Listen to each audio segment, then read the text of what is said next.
the chapel of Saint Francis Xavier. So the chapel of Saint Francis Xavier is very close to the College of Saint Paul. The ruins are there. So how this could be explained? So all those places around the College of Saint Paul, even including this chapel, was included in the College of Saint Paul actually once upon a time. So in that garden of this College of Saint Paul, there was a hermitage dedicated to either Saint Anthony or Saint Jerome. There was a hermitage. Usually hermitage means a place of solitude where you can go and you can pray and you can renew your communion with God. So the same way is that Saint Francis Xavier, when he was alive, he used to go over to this place. He used to renew his communion with God. He used to speak with God in plain words like a little child, like a friend. He used to speak that in plain words, and he used to spend his times in meditation over there. Once he was overcome with the divine love that he said, Domine satis est, Domine satis est, means Lord, it is enough, Lord, it is enough. So he was overpowering with the love of our Lord God, the Holy Spirit.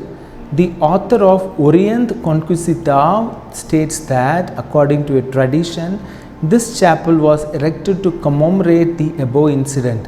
This chapel exists till today as the chapel of Saint Francis Xavier, close to Saint Paul's Gate, and Mass is celebrated every 6th of the month. Every 6th of the month, 10 o'clock you come here, you can attend a Mass over there. So dear friends, it's such a great blessing, and there is a well over there which was according to the tradition which was used by Saint Francis Xavier. Many people are taking water from that well. They are using it for their uses, and many people are also recording miracles. So you can also come here every 6th of the month, 10 o'clock Mass it is there. You can come here, attend the Mass in Konkani, and you can even collect the water, holy water, and with faith you can pray to the saint and see that all the things that you are asking for gets fulfilled.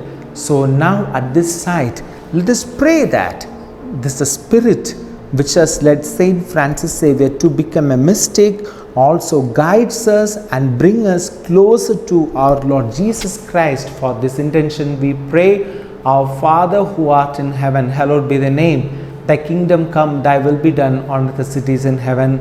Give us this day our daily bread, and forgive us our trespasses as we forgive those who trespass against us. And lead us not into temptation, but deliver us from evil. Amen. Hail Mary, full of grace, the Lord is with you. Blessed are you amongst women, and blessed is the fruit of your womb, Jesus. Holy Mary, Mother of God, pray for us sinners now and at the hour of our death. Amen. All glory be to the Father, and to the Son, and to the Holy Spirit, as it was in the beginning, is now, and ever shall be, world without end. Amen.